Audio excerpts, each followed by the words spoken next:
กมือ10 นิ้วกราบนอบน้อมยังพระติรัตนเกี่ยวเจ้าตั้ง3 ประการอันไม่มีพระพุทธพระธรรมพระสงฆ์อันเพิ่งตีเคารพนับถืออันสูงสุดในชีวิตขอกราบคารวะแตบไตรไวยสาเทรานุเถระเจ้าคณะพระสังฆาธิการภิกขุสงฆ์สามเณรจุตนจุองค์ด้วยความเคารพเจริญสุขเจริญปอนปอออกแม่ออกศรัทธานาบุญตินจองห้องวัดจุหนุ่มเท่าใจยิงขอน้อมต้อนรับทุกท่านเข้าสู่รายการ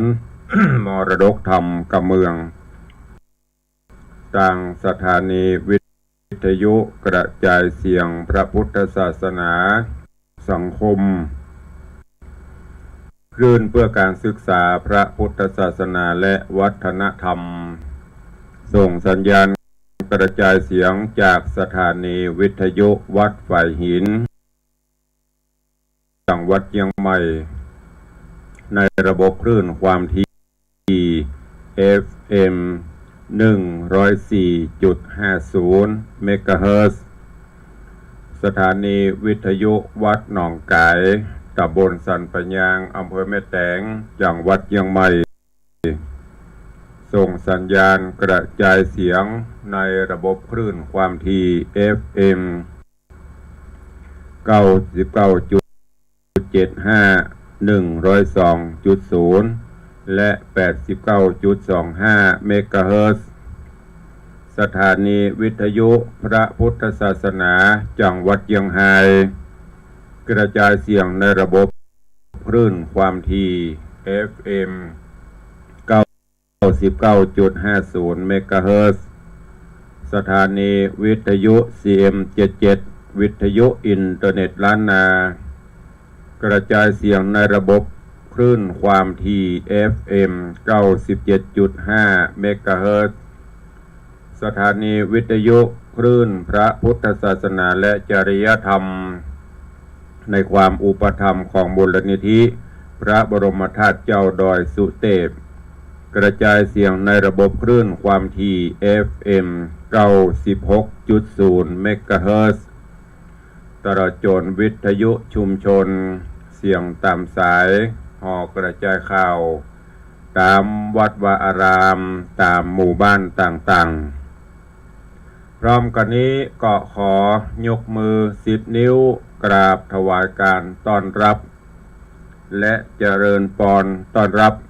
ยังครูบาอาจารย์ท่านเจ้าภิกขุสงฆ์สามเณรตลอดจนสาธุชนญาติโยม FC แฟนรายการทุกท่านทุกรูป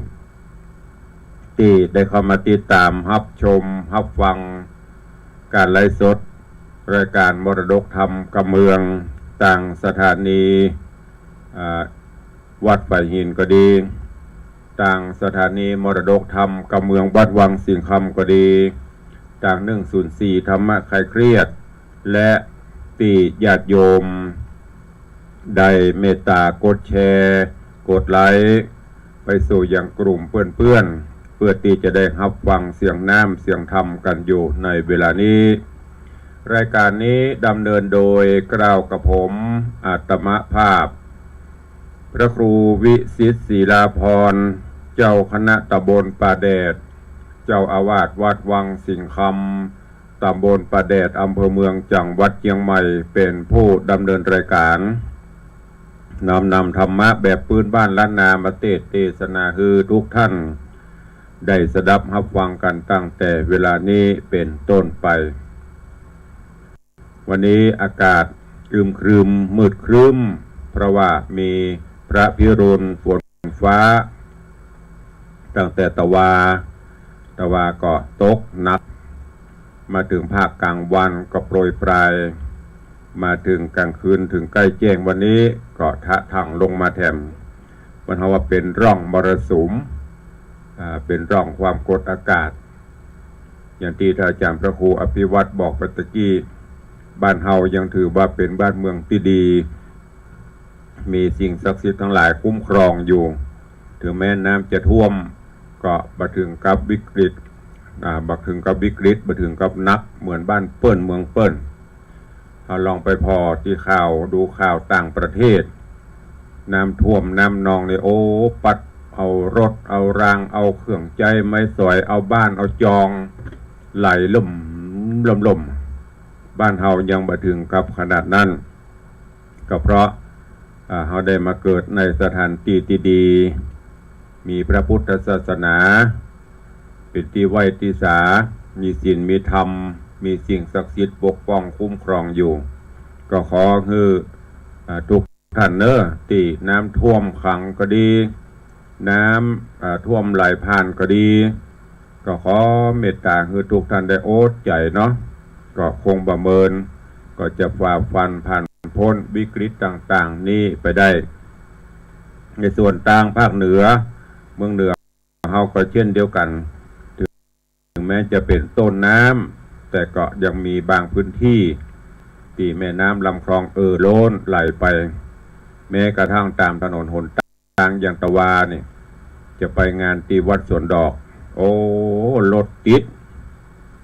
ก้อยๆขยับจะและไปทางใดก็ไม่ได้เพราะต่างคนในพื้นที่ก็ต่างหูพื้นที่หูง่ายๆหูต่างหนีทีไล่แต่ตะวาเนี่ยจะหนีทีไล่ไปได้ก็ติดก็จะไปถึงวัดสวนดอกได้เกือบประตันเวลาเปิ้นอันนี้ก็เช่นเดียวกันญาติโยมเวลาจะไปหั่นไปนี่กูเตือนนี้เมืองเชียงใหม่เฮานี้ไปไหนง่ายสะดวกสบายจะไปอย่างบางท่านจะไปขึ้นเครื่องบินก็จะไปหั่นกันห้างเวลาสัก5 นาที10 นาทีตันพอเลอะประเดี๋ยวนี้ต้องห้างไว้เป็นชั่วโมงปอกับกรุงเทพล่ะจะวิ่งรถวิ่งรางไปหั่นไปนี่รถมันติดถึงแม้น้ำมันจะแปลงรถก็ยังติดอยู่แต่ที่น้ำมันแปลงรถจะโล่งมันบ่โล่งเพราะนั้นก็ขอคือทุกท่านได้ใช้ชีวิตประจำวันด้วยการมีสติสัมปชัญญะเป็นห่วงเป็นหามจะเพื่อเป็นข่าวเป็นคราวพอประเดี๋ยวคนเฮาใจมิ่นใจก๊อด เวลาขับรถขับรางไปกระทบกระทั่งกันน้อยก็เป็นเรื่องเป็นราวอย่างเฮาพอข่าวตะวันอย่างก็ไรเดอร์กับคนส่งของกับรถเมย์จดแล้วคุยกันเป็นเรื่องเป็นราวอันเนี้ยก็คือมีสติแล้วก็คือหูเส้นตางของตัวเก่าคืออภัยกันแปลงใจเย็นๆแปลงห้อมแปลงหูคู่คนก็มีความรีบร้อนเหมือนกันหมดแต่ว่าถ้าต่างคนต่างพนห้องอย่างต่างคนต่างบ่เอาใจกันมาแบ่งใจหากันสมมติ4 แยกนั่นกูก็จะไปมึงก็จะไปหัวเขียวหูแดงโบกมันก็จะขำกันจุหันถ้าเราลองลดลาวาสอกันจะมาเตะให้เปินไปแบ่งกันไปกำเนิดกระเดียมมันก็ลื่นไหลของมันไปเอง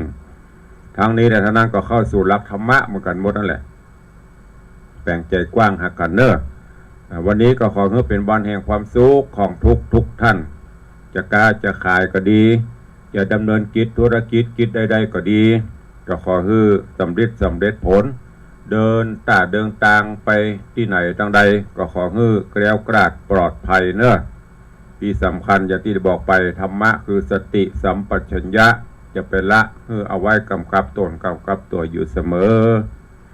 วันนี้ก็มาฟังกันต่อในเรื่องของจ้าง7 หัว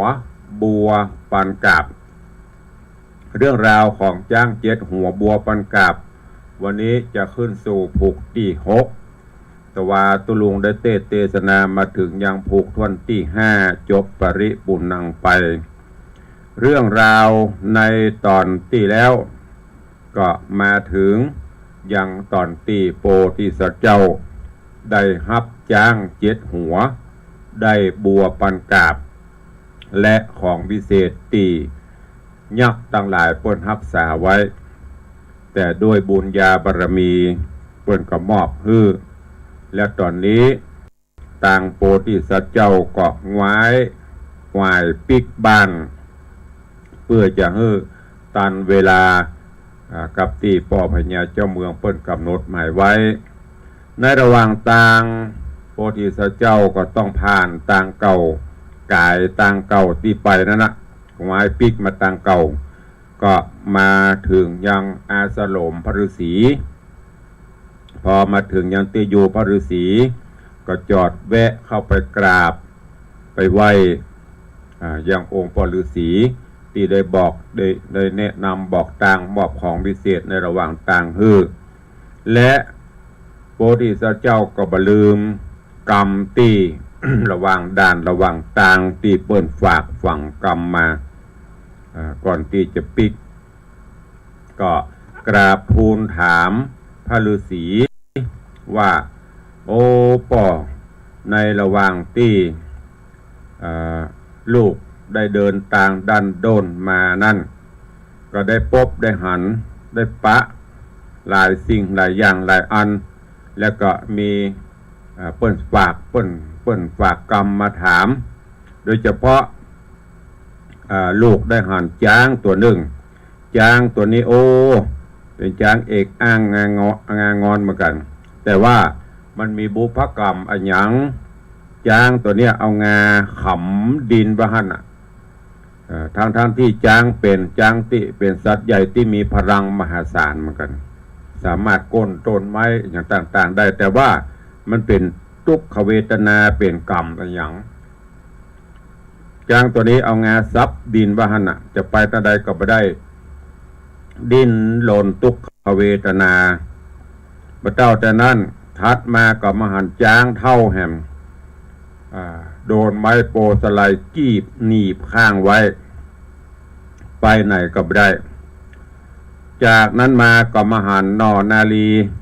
โอ้ผิวพรรณบรรณะดีเหมือนอย่างดังนางฟ้านี่แต่ว่าป่วยกายร่อนจ้อนอยู่ป่ามีผ้านุ่งสักอย่าง32 นางก่อนอยู่กับให้เป็นหมู่ถ้าจากนั้นทางแหมลูกก็ได้มาหันยังเพศผีเพศหรือว่าเพศบุริษเพศเป็นเพศผู้ชายเปื่อยกายพร้อมร่างกายสูบผอมอยู่เฝ้ารักษาจุ่มปวกตุกฮ้อนแสนเวทนาจะหลีกจะลี้จะหนีไปไหนก็ไม่ได้เหลือบหินไฮต่อมไตเป็นตุกถึงวันหมู่เขาโมนั้นก็ได้กล่าวจะฝากกรรมให้ลูกเอามาถามพ่อฤาษีว่าถ้าลัดป่ามาปะพ่อฤาษีก็ขอฝากกรรมนี้ไปถามกรรมว่ามันเป็นวิบากกรรมอันใดของข้าทั้งหลายก็ถามโพธิสัตว์เจ้าก็ถามพ่อฤาษีขอพ่อฤาษีได้แจ้งแถลงไขกรรมมาวิบากเขาทั้งหลายเหล่านั้นคือกรรมเพื่อที่จะเอาไปบอกกล่าวเขาเมื่อเป็นเช่นนี้พ่อฤาษีที่ได้สร้างปั่มเปงปารมีธรรมมาได้ยินกรรมล่ำถ้อยจะอีที่โพธิสัตว์เจ้าได้บอกมาพ่อฤาษีได้ถามโพธิสัตว์เจ้าได้ถามพ่อฤาษีก็ได้ได้บอกได้กล่าวโดยเฉพาะตัวเป็นผีเพศที่อยู่นั่นที่ป่วยกายทุกขเวทนาจะกินก็ไม่ได้กินจะนอนก็ไม่ได้นอนเหลือบหินยุงต่างๆมาคบมาไล่เฝ้าจุ่มปวกนั่นมันเป็นกรรมอะไรอย่างพระฤาษีก็ได้บอกว่าโอ้ลูกเอ๋ยเพศตัวนี้ในชาติเก่าปางหลังมาก่อนนั่นเกิดมาเป็นคนอย่างลูกเนี่ยอย่างเฮาเจ้าข้าทั้งหลายเนี่ยแต่ว่าบัดท่าเป็นคนที่พูดง่ายๆคือเกิดมาเป็นคนมั่งคนมี เป็นเศรษฐีบรรทุกบะฮ้อนมีพร้อมกูสิ่งกูอย่างฮ้อนได้อาบอยากได้กินมีความสุขกูข่ำกูเจ้าได้เป็นเศรษฐีทรัพย์สิ่งของสัมปติมีมากปวงหลวงหลายแต่ว่าเขาคนนี้บ่รู้จักกินบ่รู้จักตานบ่รู้จักแผ่ภายยายบุญหันเปิ้นมาหันคนทุกข์คนยากมาขอก็บ่แบ่งบ่ปานฮื้อไล่หนีไปตลอดจนหันตุเจ้าพระเนนมาปิ่นที่บาทมากุมเข้ากุมบาทก็บ่ใส่ หันแต่บ่ใส่บ่กึดฮอดกึดเติงหยังบ่ล่ำเปิงถึงเรื่องบุญอีเด้อเพราะว่าเกิดมามีข้าวทรัพย์สินเงินทองนักประกอบกับมีตัณหาความโลภขี้จิแต่นี่ขี้จิขี้เหนียวไผมาบอกว่าจะสร้างนั่นสร้างนี้ไผมามาจ่าเรื่องบุญเรื่องกุศลบารมีสร้างบารมีแปลงน้ำบ่อก่อหนตั้ง สร้างบารมีนี่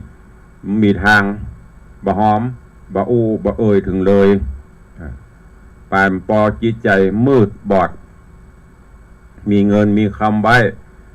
ห่วงหาอาทรพอบางเตี้ยก็มันนักเลยแหงมืดค่ำมาก่อนลักเอาไปขุดหลุมเอาไปซ่อนไว้กลัวลูกกลัวเมียจะเอาไปจ่ายไปใจอันเนี้ยพอโดยบุพกรรมอันเนี้ยเกิดมาจากนี้ก็เลยต้องมาทะลงวิบากกรรมอันนี้แต่ว่าได้มาถึงที่นี้เปิ้นกำลังแก้กรรมที่ถามมาเกี่ยวกับจ้างที่เอางามาสับที่เปรตที่ผีเพศมูนี่ กำลังแก้ไปวันนี้ก็มาฟังกันต่อค้างแหมหลายอย่างที่เปิ้นฝากถามมา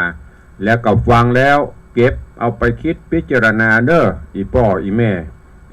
มันเหมือนข้าก็จ๊ะ มันเหมือนตัวเฮาก็ฮะเฮาประเด็นนี้ก็70 ป่ายแล้วนะสตางค์ก็มีปะเลอะนะได้ยินตุ้เจ้าประกาศก็บ่ฮือบ่อื้อ เพิ่นมาแจกซองกฐินพระป่าก็ไม่หือไม่อือคนทุกคนย่ามาขอก็บ่ฮือบ่อื้อของกูที่แรกเรียบร้อยแล้วก็จะวังเด้อจะได้ไปอยู่เฝ้าจุ่มปวกน่ะไปไหนก็ไม่ได้หินคบให้ทบก็บ่ตบก็บ่ได้กอดก็จุ่มปวกนะระวังให้ดีเดี๋ยวจะว่าไม่เตือนเด้อวันนี้มาฟังกันในผูกที่6ว่าเรื่องราวของจ้าง7 หัวบัวปานกาบจะเป็นจะได้เชิญทุกท่านติดตามรับฟังในผูกต่อไปณโอกาสบัดนี้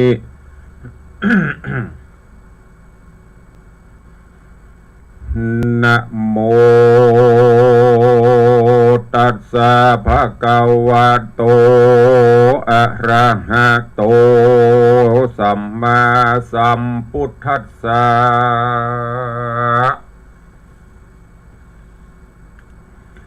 ตถะนันตรังตาปะโสอิทินังบุพกัมมังอโรเจสิติสัทธโว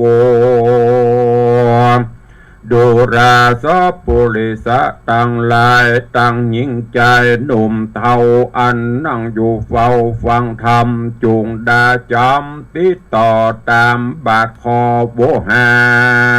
รอันอาจารย์แต่ท้ายได้สืบไว้นำมาว่าตถานันตรังตาปะโสดังนี้เป็นตนบัดนี้แด่เตตถานันตรังลำดับนั้นไปแถมเราอันว่าเจ้าราศีตนมีวัดดีวิเศษหูแจ้งเจตหันไกลจริงใครบอกเล่ายังวิบากเก่าเดิมอ่อนแห่งยิงดงดอนน้อยอ่อนงามจะจรเหลือคนมีตัวโตโหนเปลยเปล่าตุกคำเจ้าเครื่องกาบ่อาจลาลาบรากนี่ออกจากดงไพรเป็นทุกข์ใจไม่เดือดบ่หูเหือดไม่หายว่ายิงต่างหลายนั้นเล่าแต่ชาติเก่าเมินมาเป็นกันยะสาวน้อยอยู่ภาษาซอยเรื่องรายน้อยเวียงใจใหญ่กว้างมีชื่ออ้างว่าปาราณสีสำรันดีบอกขาดในภาษาหอจาน เต้าปากันม้วนโมสนุกอยู่เจยโจมปากันโจมค้างของอยู่ในห้องกามกูลการตั้งบุญหน่อยใหญ่บอกเกิดไข้ทำหาเต้าลาสาประมาทบอกเกิดขวาดตั้งตาย ยามโคนหลายหนุ่มเทาอำมาตย์เก้าเศรษฐีกะหะบดีป้อกะหรือไพร่ฟ้าคนนายไขกำไปบอกกล่าวเฮือหูข่าวกูโซโอโหเต้าเอาตนลบลีซ่อนอยู่ในบ่อนทางกาบบ่ช่วยดาแต่งหางบ่ไฟอ่างหอมตาลเงินคำขันบาดไตมีบ่ได้เหลือกินบ่อาจีนยกยื่นโดยใจชื่นยินดีข่าวบุญมีมาสู่บอบรำหูหันตาน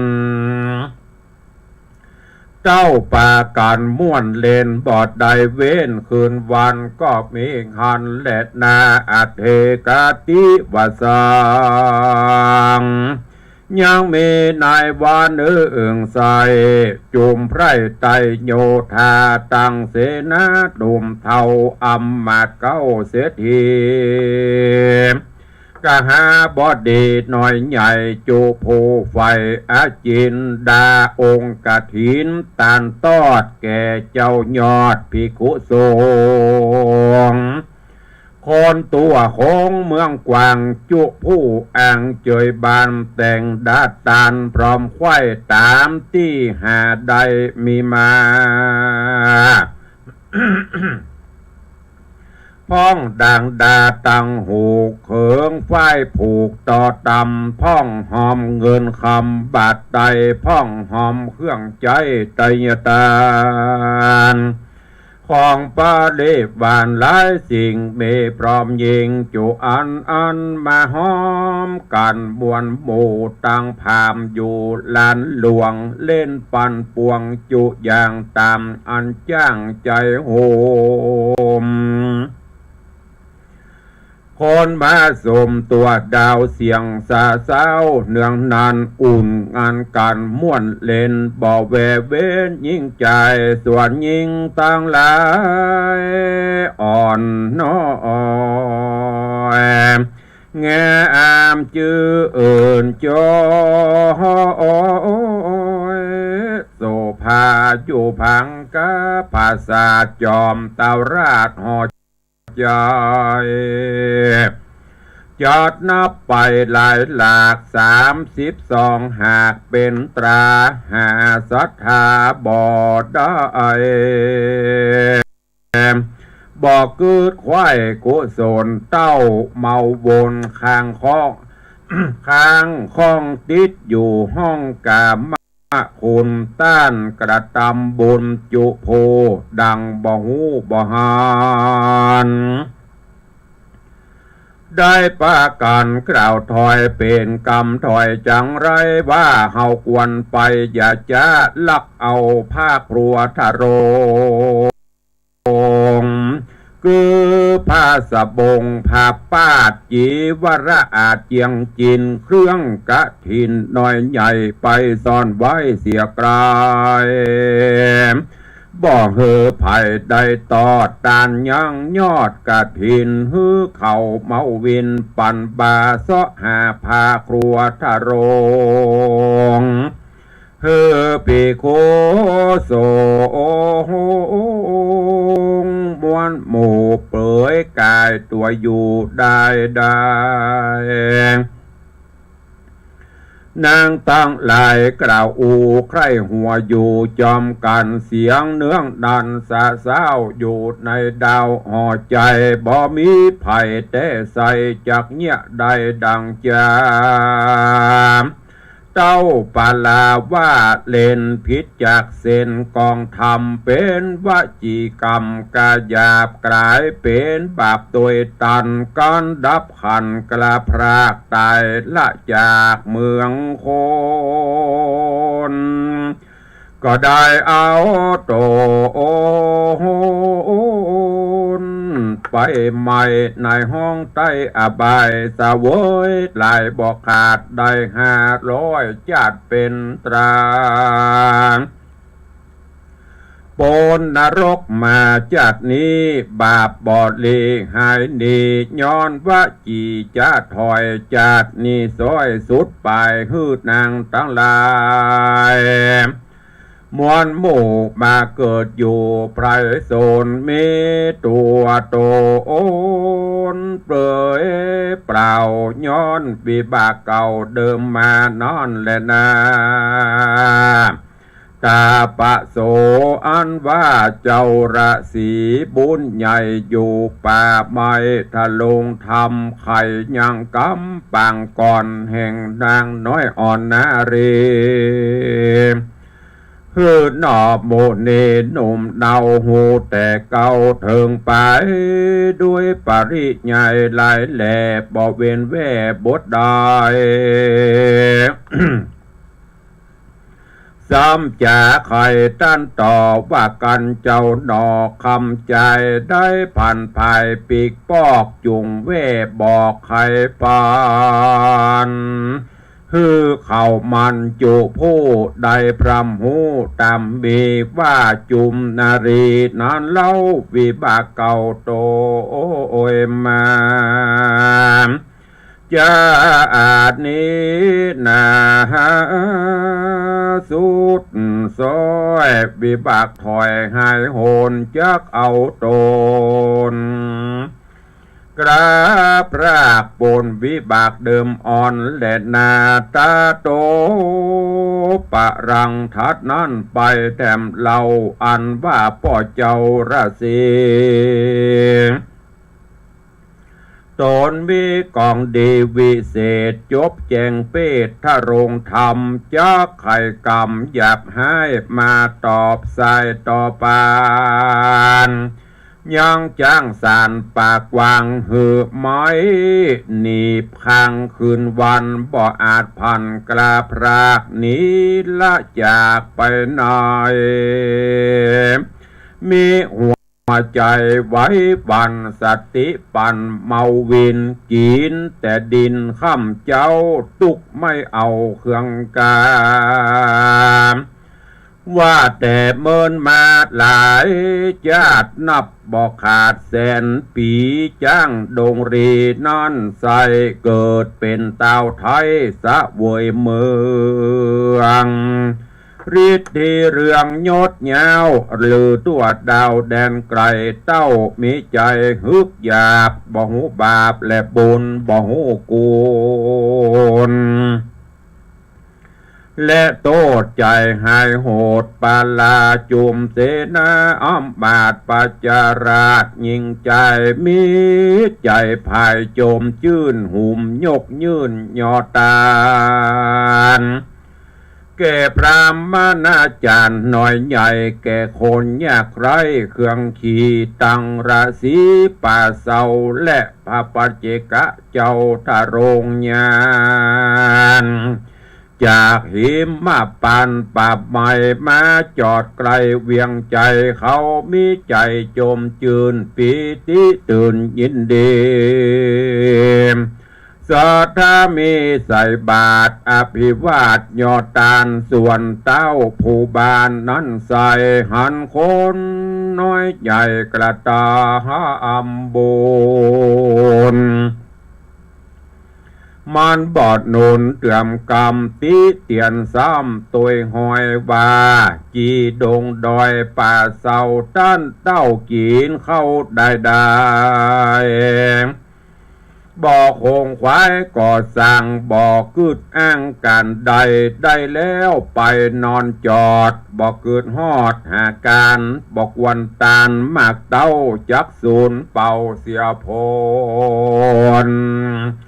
บุญกุศ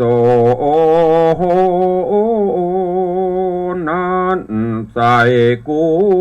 บอกเคยได้เล็งหัน ปล่อยป้ากันลิงโลบอกกึดหูตั้งไปเข้าของลายจุสิ่งโภชนะยิ่งเหลือกินกวนอาจินยกยื่นโดยใจจื่นโสมนัสสาแก่โยธาหนุ่มเท่าอันอยู่เฝ้าเวียงใจ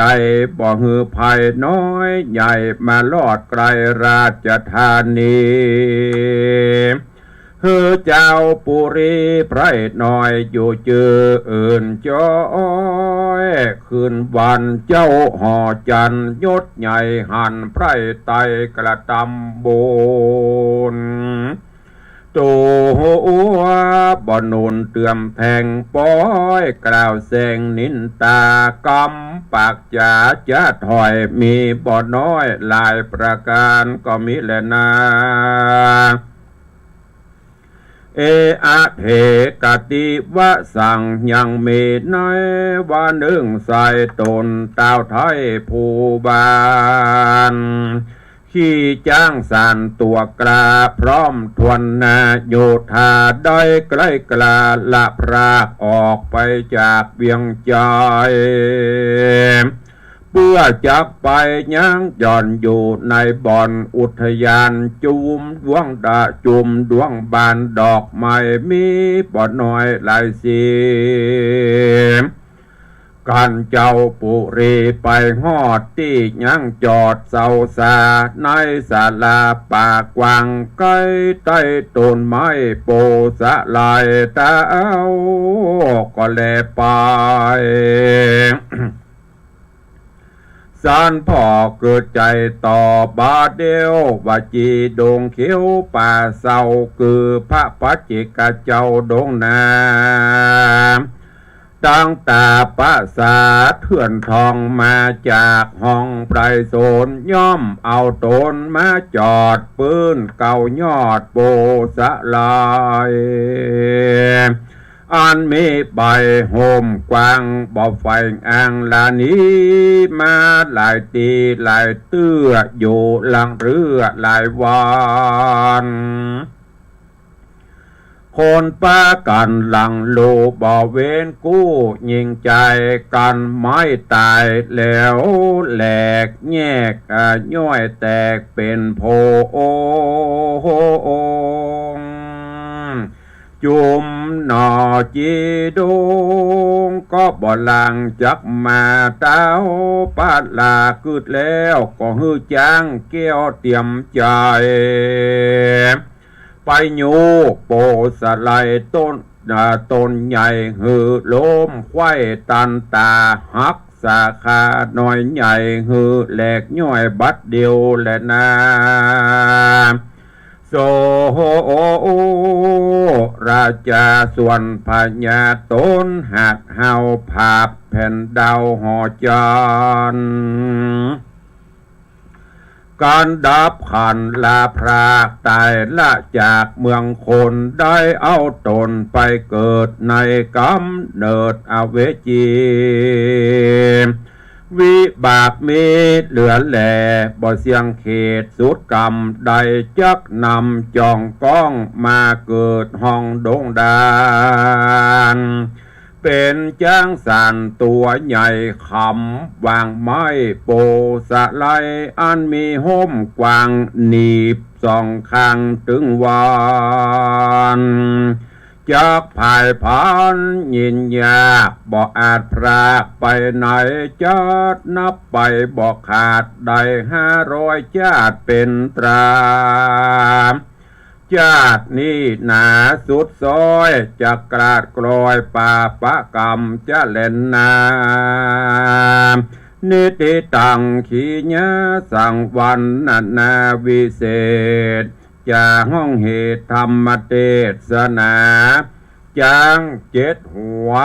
บัวปันกาบผูกที่6ตอนที่1ก็บังโกมสมเด็จสเด็จ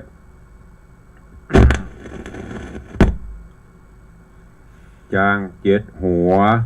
บัวปันกาบ ลำดับลำดามาถึงยังผูกทวนที่6ตอนที่1ต่อจากในตอนที่แล้วซึ่งเรื่องราวลำดับลำดามาถึงยังตอนที่พ่อฤาษีได้ไขวิบากกรรมคือกับเขาตั้งหลายที่ฝากกรรมมาถาม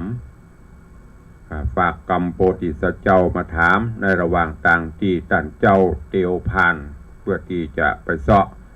จางเจ็ดหัวบัวปันกาบตอนนี้ได้แล้วของไม้ปิกมาในระหว่างต่างแล้วก็จนกระทั่ง มาถึงยังตีอยู่ปฤาษีก็ได้ถามกรรมต่างเอากรรมต่างๆเหล่านั้นมาถามพระฤาษีโดยเฉพาะอย่างดันแรกกรรมแรกที่ไม่ยิงต่างหลายมาเป็นเปตะวิสัยเป็นผีป่วย32นางป่วยตัวป่วยกายล่อนจ้อนเสื้อผ้าก็บรินุ่งเป็นที่อับอายไปไหนก็ไม่ได้มันเป็นกรรมอะไรอย่างพระฤาษีก็บอกว่าโอ้เขาเหล่านี้มาก่อนนะ เป็นสาวนางใจเป็นสนมกำนันอยู่ในปราสาทราชวัง32นางเปิ้นกินเปิ้นตาลหูหันแต่บะกินบะตาลโดยเปิ้นบะจ้วยเปิ้นแต่งดากระถินก็บะจ้วยเมาก็ถือว่าเป็นคนโปรดของเจ้านายเด้อเมากับเมาฮักสวยฮักงามบะกินบะตาลซ้ำปลายปอเปิ้นจะตานผ้ากระถินปากันไปลักเอาผ้าเปิ้นเอาไปซ่อนนึกว่าม่วนเนาะจะฮือตุเจ้าเป็นชีเปย เป็นผีป่วยเอาเปิ้นไปซ่อนโดยบุพกรรมอันเนี้ยมาในจัดนี้เขาก็ทะลงมาหลายจัดแล้วจัดเนี้ยจะสุดจะซอยละได้มาเกิดเป็นคนห้องอย่างเงี้ยเปตะวิสัยเป็นผีป่วยมีบ่ได้นุ่งผ้านุ่งครัวยุงครบเลือกลิ้นใหญ่ครบก็ตบอยู่หั่นน่ะเป็นทุกขเวทนาไปไหนก็ไม่ได้เนี่ยเพิ่นก็บอกคือโพธิสัตว์เจ้าไปว่ามันเป็นกรรมของเขาวันนี้ต่อมาได้ไปพบไปปะจ้างที่ฝากกรรมมาโอ้มันเป็นวิบากกรรมอันหยังเราต้องมาอยู่เอางาซับดินนี่ไปที่ไหนก็ไม่ได้ใครอยากให้กินอันใดที่เรางามดีๆก็ไปไม่ได้มันเป็นตาอันหยังมันเป็นวิบากกรรมอันใดจ๊ะ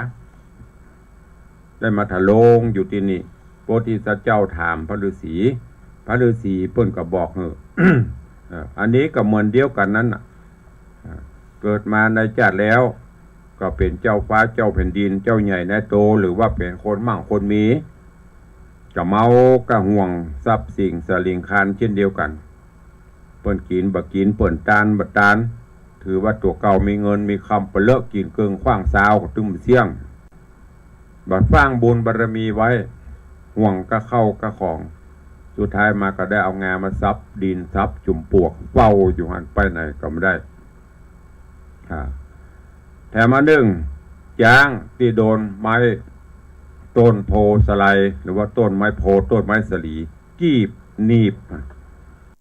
จ้างแต่ทำมันจะดึงแต่มันยังปวดอันนี้เป็นดึงจะได้กระเหี่ยวดิ้นจะได้กระบรุดมันเป็นบุพกรรมอันอย่างอันใดพระฤาษีเพิ่นก็บอกว่าโอ้อันนี้ก็เหมือนกันนะเกิดในอดีตชาติเป็นพญาเจ้าเมืองเป็นใหญ่เป็นโตหรือบ้านก็เป็นผู้มีอำนาจบาดใหญ่มีวันหนึ่งก็ขี่จ้างออกไปแอวป่าแอวเขาแล้วก็ไปจอดไปพักไปหั่นใส่ต้นโพต้นไม้สลีต้นโพใหญ่โพหลวงเนี่ยห่มกว้างเป็นที่พักที่จอดที่ย้างพระฤาษีก็ดีจีไพรก็ตามไผ่ที่เปิ้นเตียวตาเตียวตางเปิ้นจะมาจอดมาพักมาย้างที่โฮมหั่นปรากฏว่ามาพักอย่างที่นี่เนาะ ก็เลยเอาจ้างน่ะใส่จ้างเข้าไปดันไปโก้นไม้สลีเปิ้นต้นโพเนี่ยโก้นแล้วไปปอสั่งคนใจคือได้ลิดลอนกิ่งมดบือได้ค้างได้อย่างลงลึงฮอนบือผ่าได้จอดได้พักได้ย้าง โดยบุพกรรมอันนี้เกิดมาในชาตินี้ก็เลยต้องไปอยู่เป็นจ้างโดนต้นโพกีบหนีบไปไหนก็ไม่ได้เป็นบุพกรรมของเปิ้นแล้วก็คงจะเป็นญาติสุดซอยละไอ้เตอะอันเนี้ยญาติโยมทั้งหลายพระที่สัตว์เจ้าได้มากราบถามยังพระฤาษีเปิ้นก็ตอบไขแก้ไขแถลงไขบุพกรรมต่างๆเหล่านั้นคนเฮาทั้งหลายญาติโยมเหยที่เขาเกิดมาอย่างเฮาพอเนี่ย บางพ่องก็โรยบางพ่องก็ตุกบางพ่องก็หล่อบางพ่องก็สวยบางพ่องก็งามบางพ่องก็ต่ำต้อยบางพ่องก็สูงส่งมันก็ล้วนแล้วแต่บุพกรรมคือมันต้องมีที่มาที่ไปเนี่ยพุทธเจ้าพระถึงสอนเพราะสิ่งนั้นมีสิ่งนี้จึงมีเพราะสิ่งนั้นเกิดสิ่งนี้จึงเนี่ยพระพุทธเอามาสอนคือ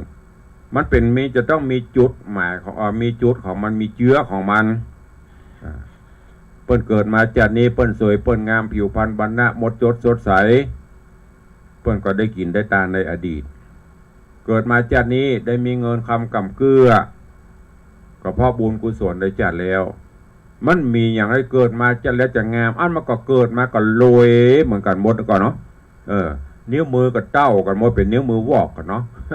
นิ้วมือก็ต่ำๆสูงๆเหมือนเดียวกันนี่แหละอันเนี้ยเปิ้นมาจอดมาพักมาย่างเอาจ้างไปดันไปโก้นของเปิ้นเหียมันเหมือนแต่ก่อนเปิ้นว่าบดีโถมน้ำบ่อบดีก็โถมน้ำบ่อก็อย่างก็เกิดต่างเกิดอย่างมูเนี่ยมันบดี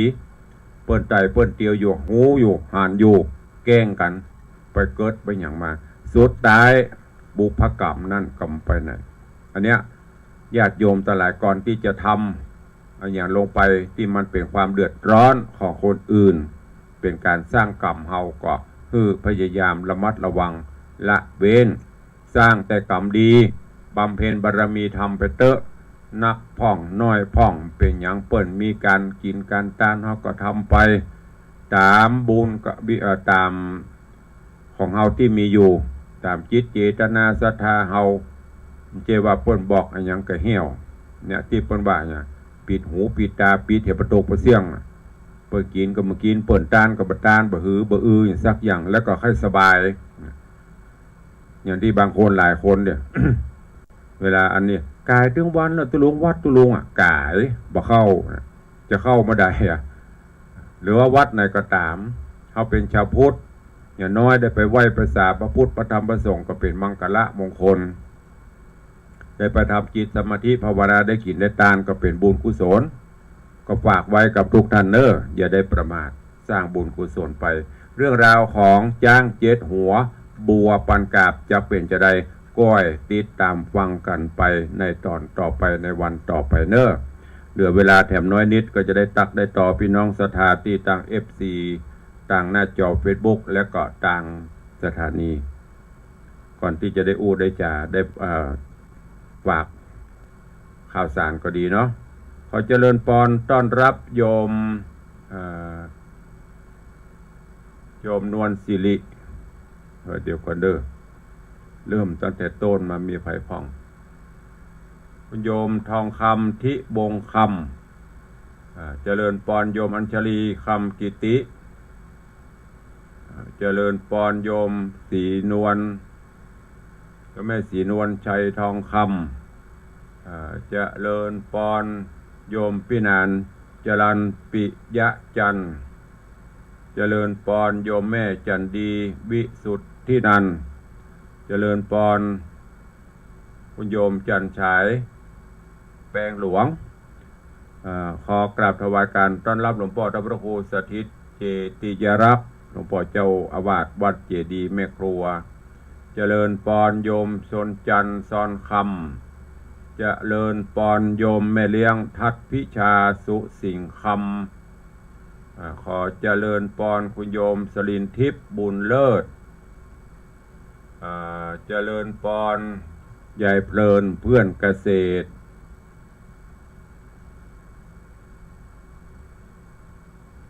เจริญพรแม่เลี้ยง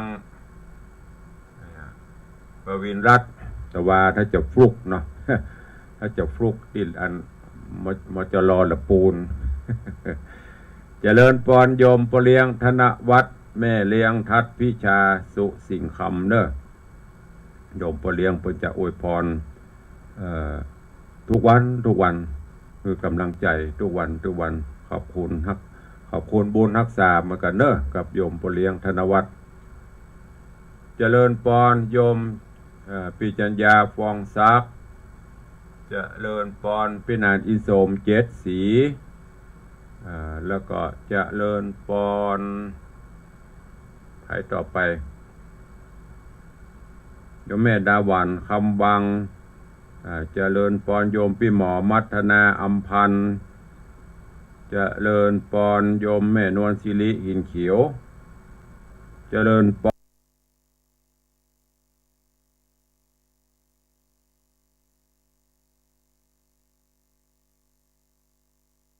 นโยมแม่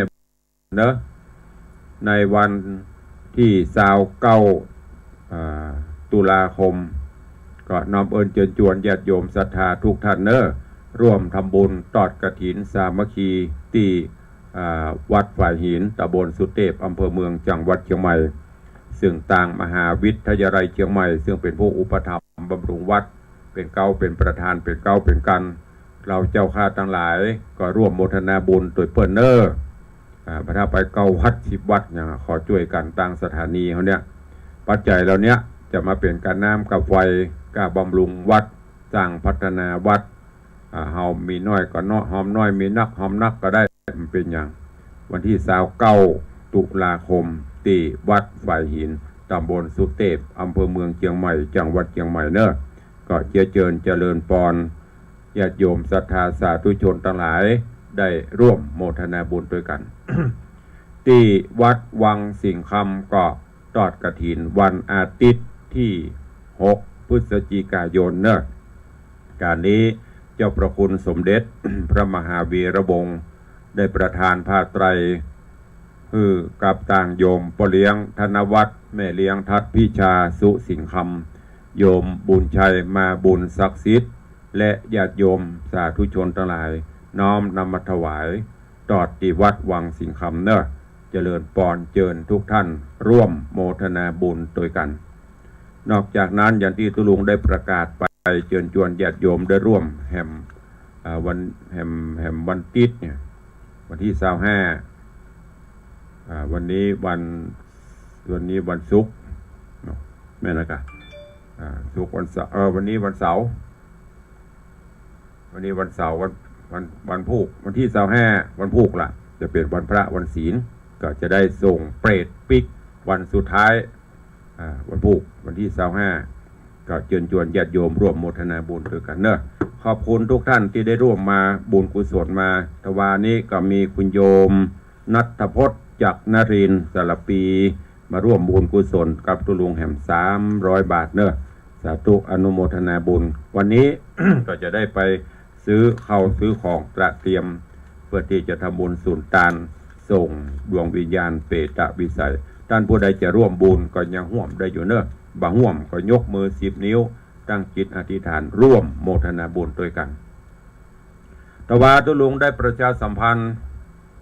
เกี่ยวกับรายงานเกี่ยวกับการก่อสร้างห้องน้ำห้องปลดทุกข์ห้องน้ำห้องสุขาของวัด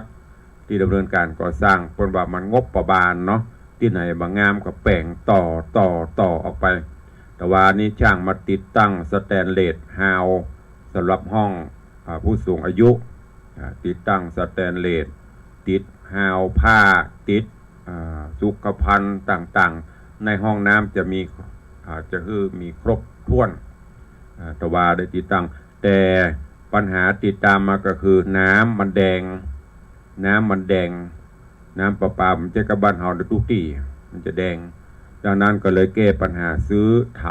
เครื่องกรองน้ำถังเก็บน้ำปั๊มน้ำต้องแก้ไปเป็นเปราะปัญหาทุกอย่างมีทางแก้ก็ตวานี้ขอบคุณกับโยมปเลี้ยงธนวัฒน์แม่เลี้ยงทัดพิชาสุสิงคำเนอะมหารัตนอุบาสกอุบาสิกาได้ร่วมเป็นเจ้าภาพสมทบในการปรับปรุงคุณภาพน้ำของวัดร่วมบริจาคมา10,000 บาท ก็ได้เฮือปเลี้ยงเติมแหม2,000ฮับเป็นเจ้าภาพไปเลยเครื่องกรองน้ำ 12,000 บาทก็จะเหลือถังน้ำมูลค่า 11,000 บาทเครื่องกรองน้ำ 12,000 บาทค้างปั๊มน้ำกับอุปกรณ์แถมประมาณ 10,000 เบ็ดเสร็จแล้วจะจ่ายเงินประมาณ 30,000 บาทท่านผู้ใดจะห่วมก็ห่วมเด้อตุลุงบอกไปได้ใครห่วมคนละเล็กคนละโอ้ประวัติตานน้ำเป็นเศรษฐีตานแว่นตานวีปันลำปันรวยก็สุดแล้วแต่จะให้จะหอมเนอะไม่ได้กดไม่ได้เกณฑ์ไม่ได้บักไม่ได้แบนตามเจตนารมณ์ฝากไว้กับทุกท่านตัวเองเอาละเหลือเวลาแถมน้อยนิดใครจะอู้จะเอ่ยจะจากกับตุลุงเข้ามาได้เนอะเหลือเวลาแถม3 นาทีสุดท้ายใครจะอู้จะยังก็สุดท้าย3 นาทีแจ้งโพสการรับฟังก็จะร่วมโมทนาอย่างก็เข้ามาได้เพราะว่าถ้าหางไปนับก็เดี๋ยวก็มีใครอู้ตัวเหลือแถม3 นาทีสุดท้ายมีเจตนาใครปรับปรุงคุณภาพน้ำกับตุลุงก็แจ้งเข้ามาจากน้อยก็เป็นนักได้ตามจิตเจตนาศรัทธาหรือจะร่วมส่งเปรตส่งบุญบรรพุกยังมีเวลาตันอยู่เจริญปอนไปสาครับไปสาของบ้านตั้งเจ้าทุกตัวเนื้อที่ได้มาดูมาชมด้านมาปูเอาแฟนคลับFCนักบินนักบุญตัวโอ้มาอยู่กับย่างแต่เนื้อด้านมาปูเอานะแต่เขาเป็นห่วงศรัทธาเป็นห่วงFCโอ้ที่อกที่ใจและฟังน้ำฟังธรรมเป็นดูศรัทธาต้องเฟดจะต้องกี่โมงครับวันพุธทำพิธีกี่โมงครับว่าจะเนี้ยมาไงเปลี่ยงเพราะว่ามาค่ำกว่าพดปิกบัตันก็เลยว่า9 โมง 10 โมงหมอกอิ่มนำสำราญแล้วหรอกว่าเปิดค่ำมาจากปิกเมานั่งกี่ข้าวอิ่มมาเอาพวกจะไปถวายเนอะได้มาห้องทุกคนสัก9 โมง 10 โมงเนี่ยเนอะสาธุอนุโมทนาเนอเจ้าตามอาการคุ้มครองรักษาท่านมาปัวเนอได้อยู่กินน้ำตาลตะไคร้ทีสาธุอนุโมทนาบุญรักษาเหมือนกันเนอขอบคุณกับโยมพ่อเลี้ยงธนวัฒน์โยมแม่เลี้ยงทัดพิชาสุสินคำเพิ่นก็ได้ร่วมเป็นเจ้าภาพร่วมบุญหลายสิ่งหลายอย่างจนเกรงใจเพิ่นเกรงใจเดี๋ยวว่าอันยังก็ไปบอกไปรบกวนเพิ่นเจริญปอนนมัสการว่าตาย 1,000 บาท10,000นั่นไปเช่าเอาคนเดียวสาธุอนุโมทนากับแม่เด้อจ้าเฮ้ยน้องนาโอนเนอะได้เลยสาธุเจริญปอนเนอขอบคุณสิงห์เหนือโยมแม่จันดีวิสุทธินันท์พร้อมลูกหลานก็ร่วมโมทนาบุญในการปรับปรุงคุณภาพน้ำเครื่องกรองน้ำแทงถังเก็บน้ำเครื่องปั๊มน้ำร่วมโมทนาบุญ 1,000 บาทสาธุอนุโมทนาบุญเนอก็มีโยมแม่จันดีวิสุทธินันท์เจดีย์แม่ครัวร่วมทำบุญกับพ่อเลี้ยงพ่อบอกนี่นะจะมาร่วมทำบุญกับตุลุงนะร่วมทำบุญกับพ่อเลี้ยง ร่วมสมทบกับพ่อเลี้ยง 1,000 บาทของพ่อเลี้ยงมา 10,000 บาทก็เดี๋ยวจะให้เติมแถม2,000ฮับไปเลยเครื่องกรองน้ำ 12,000 ถังเก็บน้ำ 11,000ไม่จะดีขึ้นบัลละ 1,000 ค้างแหม10,000ปั๊มน้ำยังมีไผเตื้อใครจะฮับใครจะห่วมก็คนละเล็กละน้อยเนอะเอาละเนาะเวลาหมดเวลาล่วงเลยเวลามา1 นาทีละตุลุงจะเป็นต้นนำรายการจากครูบาอาจารย์ท่านเจ้าญาติโยมไปก่อนเนาะปะกันใหม่ในวันต่อไปในเรื่องของจ้าง7 หัวบัวปันกาบวันนี้ขอความสุขสวัสดีจงบังเกิดมีกับทุกท่านอยู่ดีมีสุขอายุมันขวัญยืนแกล้วกราดปลอดภัยจากอุบัติเหตุเพศภัยได้มาราวีเจริญไปด้วยอายุวันนะสุขะพละเหมือนกันจุตนจุองจุผู้จุคนจตารโรธรรมวัฏตันติอายุวันโนสุขังปะลัง